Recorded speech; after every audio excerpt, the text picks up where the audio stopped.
완연한 봄입니다. 몸과 마음 모두가 봄을 잘 맞이하고 계시기를 빕니다.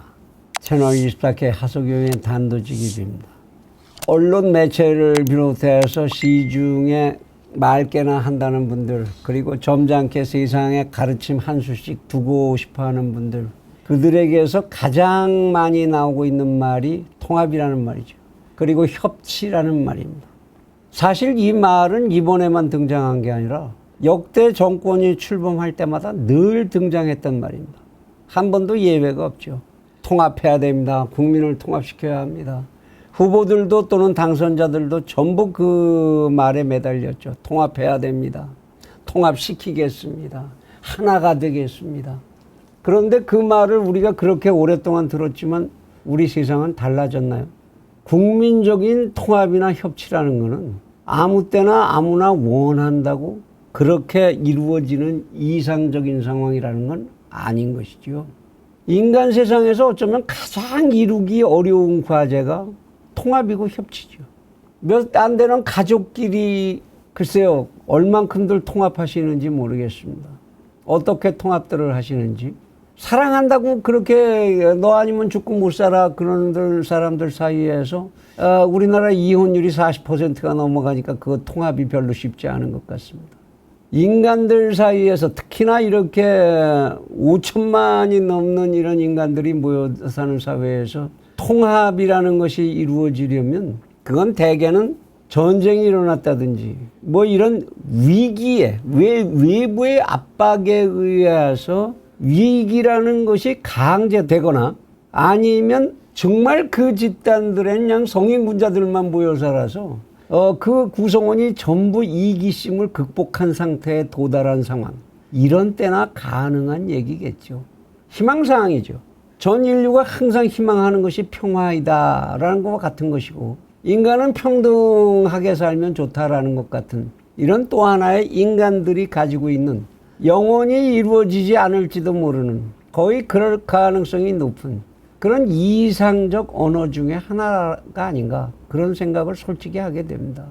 더욱이 지금같이 우리나라의 지금같이 극단적으로 분열되어 있는 나라에서 그것도 각종 정치적, 경제적, 사회적 이런 이해관계 때문에 살고 죽는 것에 관한 문제 때문에 패거리화하고 그 패거리의 입지를 서로가 양보를 할 수 없는 그런 상황.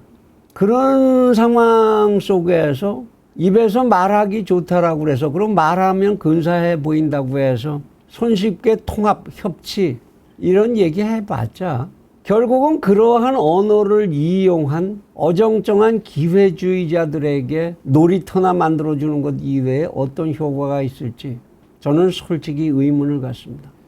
지난 이명박 정부 때나 박근혜 정부 때나 모두 똑같은 논리에 똑같은 얘기를 했습니다. 그리고는 상대편하고 거래했고 그리고 눈치 보기로 일관했고 때로는 어떤 경우에는 이쪽에 소위 자유보수진영이라는 쪽에서는 겁도 먹고 그래서 참 이상한 정상배의 거래 같은 정치들을 하다가 그러다가 느닷없이 촛불 같은 이런 사건에 부닥치면서 대책 없는 5년의 혹독한 경험을 하게 되기도 했던 거죠. 이번 선거가 보여준 가장 중심적인 민심의 중심적인 가치라는 걸 꼽는다면 뭐겠냐. 그건 글쎄요, 채널 24K에서는 이 사회가 공산화 쪽으로 기울어지는 것만큼은 막아야 되겠다라는 생각. 그리고 어설픈 사회주의, 사실 어떤 목표를 가지고 어떤 현상적 가치를 보여줄 것인지도 분명하지 않은 그런 어설픈 사회주의를 내세운 부패한 패거리 독식주의. 그러한 정치를 교체하자는 것. 그것이 가장 큰 국민들의 바람이었고 이번 선거 결과를 만들어낸 중심적 가치가 아니었나 그런 생각을 합니다. 그런데 이러한 국민적 가치 전환의 요구에 부응해서 그것을 대표해서 이뤄내고 싸워줘야 하는 국민의힘이라는 정당과 윤석열 후보가 한 일이라는 건 글쎄요, 지나고 나서 보니까 거의 기억되는 것이 없습니다. 똑같이 돈 뿌리겠다, 주겠다, 뭐 하자는 대로 하겠다.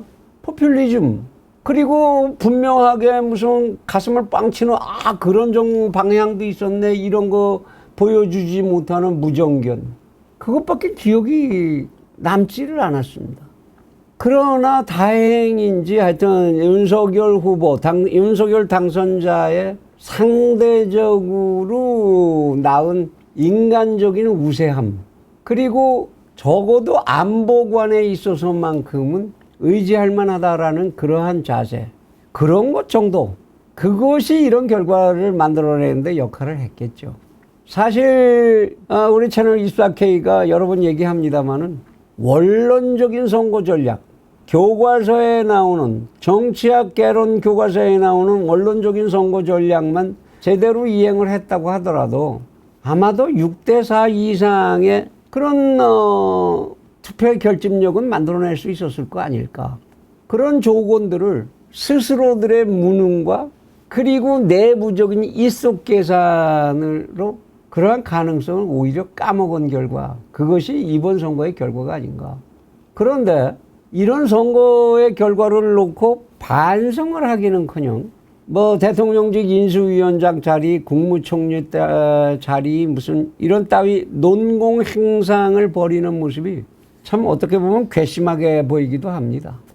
언제든지 참 승리의 길이 멀고 험한 그러한 외로운 전장에 뛰어드는 장수라면, 그런 지휘관의 모습이라면 우선 자기 자신의 조건에 대해서 철저한 분석이 있어야 되고, 그리고 상대방에 대한 철저한 분석과 그에 대응하는 전략의 수립, 이런 게 있어야 되겠죠. 소위 지피지기면 백전불태다라는 이야기죠. 그리고는 무엇보다도 반드시 승리하고 말겠다는 불굴의 의지의 다짐이 있어야 할 겁니다. 지금 국민들은 그것을 보고 싶어 하고 있겠죠. 그런데 이거는 전장에 뛰어들 생각을 하지 않고 이겼는데라는 여기에 벌써 만족하고 권력은 이제 우리에게 됐어. 적당히 이 권력 그냥 누리면 되지라고 하는 자세, 이런 냄새가 너무 짙게 난다. 전쟁을 시작하기도 전에 벌써 적과의 동침을 생각하는 그런 지휘관, 그런 장수가 있다면 그가 전장에 나서야 할 이유는 애초에 없는 거죠. 전쟁을 해야 할 이유 자체가 없고 그냥 항복하고 들어갔으면 되죠. 이러한 현재의 자기 위치에 대한 냉철한 반성과 분석이 없이 이제 권력은 내 거니까 내 맘대로 하면 되는 거야, 이런 권력의 망상에 쉽게 빠져버린다면 지난 정권의 모습과 전혀 다를 것이 없어지겠죠. 이번 선거에서 국민들 사이에 어느 때보다도 정권 교체의 욕구가 높았다라는 건 전 정권이 보여줬던 걸어간 길, 지구상에서 한 번도 본 적이 없었던 그러한 나라의 모습, 그 길이 우리가 선택할 수 있었던 다양한 경우의 수 중에 하나가 아니라 우리가 절대로 걸어가서는 안 되는 길이었어라는 반성이었다는 거, 여기에 주목하지 않으면 앞으로 지금 새로 집권한 세력도 지지 기반을 유지하기가 어려울 거라고 봐야 할 겁니다. 우선 리더십이 안정된 지지 기반을 확보하고 난 뒤라야 통합을 얘기해도 통합을 얘기하고 협치를 얘기해도 협치를 얘기하고 그 효과를 만들어내고 가치를 추구하는 게 가능해지지 않겠습니까? 그렇지 않은 상태에서 지난 세월에 우리가 수없이 경험했던 것과 똑같은 사이비 통합과 협치, 이런 걸로 등장하는 거래, 물밑 거래, 소위 정치적 거래, 이거를 그들은 뭐 정치는 살아있는 생물이다 뭐 이런 말로 미화하고 하긴 합니다만은, 그리고 자리 나누어 먹기죠. 영남에서 몇 명 입각했으니까 호남에 몇 명 해야 되고, 남자 몇 명 했으니까 여자 몇 명 해야 되고, 이렇게 자탕밥으로 만드는 이런 자리 나누어 먹기, 이런 것을 통합과 협치라는 형태로 만들어낸다면 이 모습은 시간이 지나면 과거의 어떤 사례와도 똑같이 또다시 함께 부패하기라는 그런 정해진 길로 다시 가게 마련이죠. 그런데 참 우습죠. 이 나라에 배울 만큼 배우고 낯살게나 드셨다는 분들, 사회의 여론 주도층이라는 분들, 이런 양반들을 비롯해서 언론에 요즘 본물처럼 터지는 말, 통합, 협치하라, 이런 위선적인 입놀림에 놀아나서는 이 새 정권은 어떠한 새로운 모습도 우리에게 보여주기 어렵게 될 겁니다. 선거가 이제 끝나고 났으니까 우리는 다 같은 한 국민이야. 이건 막 잘 들으면 잘 들으면 아니겠습니다만은 잘못 들으면 마치 해탈한 언어같이 들리죠. 정말 높으신 경지에서 내려다보는 해탈하신 언어 같다. 다시 한번 생각해 볼까요? 하나의 사회를 지키려는 경찰관과 그의 의식과 그 사회를 파괴하려는 범죄자들이 함께 있다면 그들은 다 같은 국민이니까 하나로 통합되고 협치할 수 있습니까? 경제학에서도 마찬가지로 얘기합니다. 케인즈가 얘기했죠. 합성의 오류라는 지적을 했습니다. 하나의 사회는 각각의 이익, 서로 다른 이익을 가진 집단들의 그 이익을 전부 합계한다고 해서 그것이 전체의 이익으로 계산되지 않는다는 거죠. 사회적 통합이라는 말은 이와 같이도 허구성을 내재하고 있는 그런 언어이기도 합니다. 아무리 전쟁판이 급박하게 돌아간다고 하더라도 이순신 장군이 원균 장군하고 통합을 하고 협치할 수는 없는 거 아닙니까? 아무리 국법이 지엄하다고 하더라도 이순신이 선조의 말도 안 되는 전쟁 지휘에 복종하고 거기에 협력할 수는 없는 법 아닌가요? 벌써부터 나오는 김부겸 총리 유임 이야기, 거기에다가 지금 새로 이제 권력의 중심에 들어있는 인사들 그 중에 하나에 아주 절묘한 최적의 아니다. 뭐가 그렇게 절묘하고 최적입니까? 그 사람의 머릿속 참 궁금하네요. 도대체 이런 말을 하는 사람들, 그 사람들은 이번 선거의 민의를 무엇라고 읽고 있다는 얘기입니까? 우리나라 대통령제가 제왕적 대통령제로 운영되는 게 문제다. 그래서 국무총리의 역할을 활성화시켜야 된다라고 주장하면서 그러니까 국무총리는 그냥 아무래도 그냥 갖다 놓고 우리가 편안하기만 하면 된다. 이렇게만 생각한다라는 이런 앞뒤 안 맞는 행태를 어떻게 이해해야 합니까? 헌법상 국무총리는 그냥 유임시켜도 되는 겁니까? 정권이 바뀌어도? 분명히 대통령이 새로 된 대통령이 임명하고 국회 동의를 받아야 된다고 헌법에 명시되어 있지요. 그러면 청문회 어떻게 그냥 넘어갑니까? 저쪽에서 그러니 자기네 편이니까 봐줄 거다라고 계산한다. 이런 정치적 꼼수를 해도 됩니까? 지금 총리 지난번 총리 지명할 때 청문회 제대로 통과 못한 사람 아닙니까? 그 사람을 갖다가 네 정당 출신이니까 그냥 통과시켜줘. 그렇게 주문해서 통과시키고 갖다 놓겠다? 그게 정론이고 그게 상식이다, 순리다 이런 얘기입니까? 그럼 그 뒤에 그가 임명을 제청하는 장관들, 그 사람들은 어떤 사람들 갖다 놓을 건데요? 그 사람들도 다 똑같이 그렇게 하겠다 그 얘기입니까? 더불어민주당이 가지고 있는 170여 석의 국회의석, 그것이 벌써부터 그렇게 겁이 나서 꼬리 내리고 그들하고 적당히 타협해서 그 인물이 어떤 사람이건 그 자리가 무엇을 해야 되는 것 상관없이 편하고 안전하게만 가자 이런 생각만 하는 그런 정권의 교체라면 그 교체 뭐하라 했어요?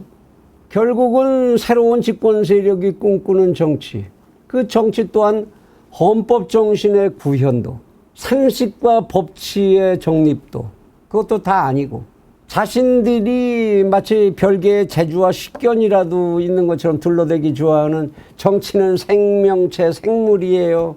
그래서 적당히 둘러대서 적당히 서로 편한 대로 하면 그게 통합이고 그게 협치예요. 이렇게 얘기하기로 한다면 뭐 때문에 국민들을 이렇게 생고생시키면서 정권 교체를 해야 된다고 외쳐댔나요?